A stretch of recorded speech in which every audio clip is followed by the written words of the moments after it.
السلام عليكم ورحمة الله وبركاته. حبايب قلبي، عاملين ايه؟ يا رب كلكم تكونوا بخير وفي افضل حال وانتوا بتشوفوا فيديو النهاردة بقى هنعمل وصفة اقتصادية حلوة جدا جدا جدا، تكفي كده اسرة متوسطة او اسرة كبيرة كمان مرتاح جدا جدا.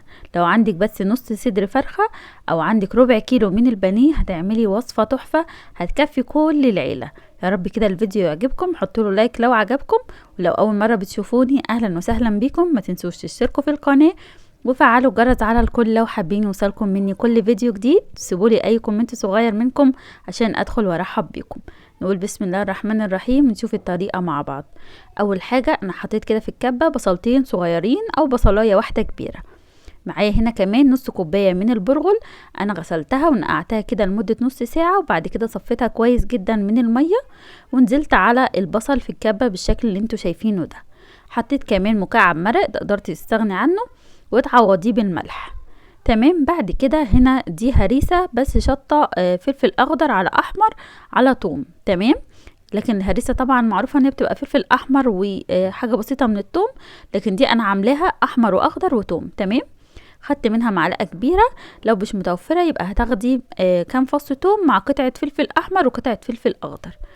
بعد كده حطيت بقى التوابل، ملح فلفل اسود وكمان شوية من الكزبرة الناشفة وشوية من بهارات الفراخ اللي انا عاملاها معاكم على القناة وكمان شوية من البابريكا. هبدأ اضرب كده كل المكونات مع بعض كويس جدا في الكبة زي ما انتوا شايفين كده. طبعا انا حطيت شوية ملح صغيرين عشان انا حاطة مرقة الدجاج بيكون فيها نسبة من الملح. لو مش هتستخدمي مرقة دجاج يبقى هتزودي الملح شوية بحيث ان هو يناسب كل الكمية اللي انت عاملاها. بعد ما ضربتهم كويس مع بعض في الكبة هبدأ كده انزل بقطعة البانيه اللي عندي. دول حوالي ربع كيلو من البانيه، ده نص صدر فرخة بالظبط. تمام. يعني صدر فرخة، خليت الفرخة كده اخدت صدرها، ده النص بتاعه. تمام. يعني بيكون حوالي 250 جرام 300 جرام بكتير قوي لو الفرخة بتاعتك كبيرة. تمام. نزلته كده، قطعته طبعا الاول اتغسل واتنقع والكلام ده كله. بعد كده قطعته قطع صغيره ونزلت عليه، نزلت على المكونات اللي في الكبه. تمام. بعد كده حطيت معلقه صغيره من البيكنج باودر وضربت كل كده المكونات مع بعض كويس جدا. البيكنج باودر يكون معلقه صغيره ممسوحه. ببدأ كده اضربهم كويس جدا في الكبة زي ما انتوا شايفين. بضرب شوية واوقف شوية لحد كده ما يختلطوا ببعض ويبقوا عجينة واحدة كده متماسكة. العجينة دي بتكون متماسكة جدا ومش محتاجة انك تقعديها في التلاجة ولا حاجة. انا شكلتها على طول، بس لو حسيتوا ان هي متلزق في ايديكوا حاجة بسيطة تقدروا تركنوها شوية كده في التلاجة 5 دقايق او 10 دقايق وبعد كده تبدأوا تشكلوها. زي ما انتوا شايفين نزلتها كده في البولة وهبدأ كده اشكلها معايا. بندهن ايدينا بدهنة بسيطة يا اما من المية او بالزيت، اي حاجة من الاتنين بتنفع. وبعد كده هبدأ اشكلها بالشكل اللي انتوا شايفينه ده. بعمل كورة كده وبضغط عليها واعملها اقراص، زي ما انتوا شايفينها كده. تقدروا تعملوها كمان صوابع او تشكلوها الشكل اللي انتوا حابينه، مفيش اي مشكلة. انا حبيت المرة دي اشكلها على شكل قرص كده، زي قرص البرجر كده الصغير. بتعمل معايا كمية حلوة جدا جدا. طبعا زي ما انتوا شايفين الكمية ضعفت جدا، من نص صدر فرخة يعني حوالي ربع كيلو بس من البانيه عملنا كمية محترمة من الكفتة تكفي أسرة متوسطة 5 أو 6 أفراد. هكمل بقى تشكيل كل الكمية بنفس الطريقة. نقدر بقى نستبدل البرغل اللي استخدمناه في العجينة، نقدر نستبدله بالفريك لو حابين.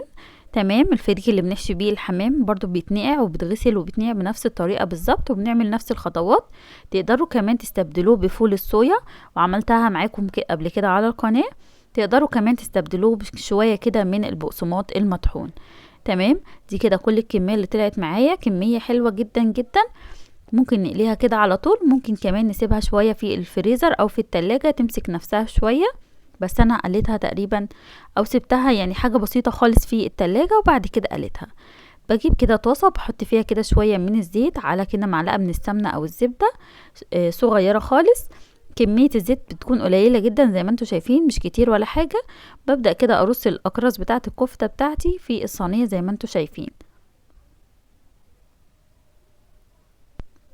بحاول كده اقلي كمية كبيرة مرة واحدة عشان يعني اسرع من التسوية بتاعتي. بتاخد كده حاجة بسيطة، مفيش دقيقة على الجنب ده ودقيقة على الجنب ده، بتلاقيها استوت معاكي. اول ما بتلون كده من جهة بنقلبها على الجهة التانية. النار بتكون تحت متوسطة، مش عالية قوي ولا كمان هادية قوي. زي ما انتوا شايفين بتتعمل بكل سهولة. لو حابين تدخلوها الفرن هترشوها كده برشة من الزيت، او تدهنوا الوش بتاعها بدهنة بسيطة من الزيت وتدخلوها الفرن لحد برضو ما تاخد لون كده حلو من جهة، تقلبوها على الجهة التانية تاخد لون من الناحية التانية تحت الشواية. مش بتاخد معانا وقت خالص في التسوية، وسهلة وبسيطة جدا. ممكن بقى تقدميها جنب اي حاجة تحبوها. انا قدمتها جنب مكرونة، تقدروا تقدموها جنب صنف من اصناف الرز، سواء رز اللي هو الرز الاصفر او رز الريزو، اي رز تحبوه. بتكون برضو حلوة قوي معاها بقى السلطات والكلام ده كله. بيكتر معانا الكمية وبيعمل وجبة تكفي اسرة كبيرة فعلا. يعني الوجبة دي تكفي معايا على يومين لأسرة، احنا 4 افراد. تمام، فجربوها وان شاء الله هتعجبكم جدا. غير كمان طعمها حلو قوي قوي، وكمان مشبعة وحلوة جدا. انا كده قليت كل الكمية، وهبدأ كده احطها كده على فرشة كده من البقدونس، او تقدموها بالطريقة اللي انتوا حابينها. بجد حلوة جدا جدا، تكفيكوا فطار وسحور، وتكفيكوا كمان على يومين لو حابين. بس لو هتاكلوها على يومين تقلي نص الكمية في يوم، والنص اللي مش هتقليه هتلفيه كده بستريتش راب وتحط في التلاجة او في الفريزر لتاني يوم، وتبداي تستخدميه. بيكون حلو جدا جدا. تقدروا كمان انكم تفرزوها بنفس الشكل اللي احنا عملناه كده، بس متفرطة كل واحدة بعيدة عن التانية لحد ما تجمد معاكي. وبعد كده تقدري تعبيها في اكياس، او كمان في اطباق فوم او علب بلاستيك، وتحفظيها في الفريزر. برضو هتقعد معاكي فترة حلوة جدا لمدة شهر تقريبا. تقدري تستخدميها زي ما انت حابة، للسندوتشات او للغدا او للفطار او للعشاء، زي ما انت حابة. بجد حلوة جدا جدا. يا رب الفيديو يكون عجبكم واستفدتم منه. متنسوش تعملوا لايك وتشتركوا في القناة وتفعلوا الجرس على الكل لو حابين يوصلكم مني كل فيديو جديد. اشوفكم ان شاء الله في فيديو جديد. مع الف سلامة حبايب قلبي.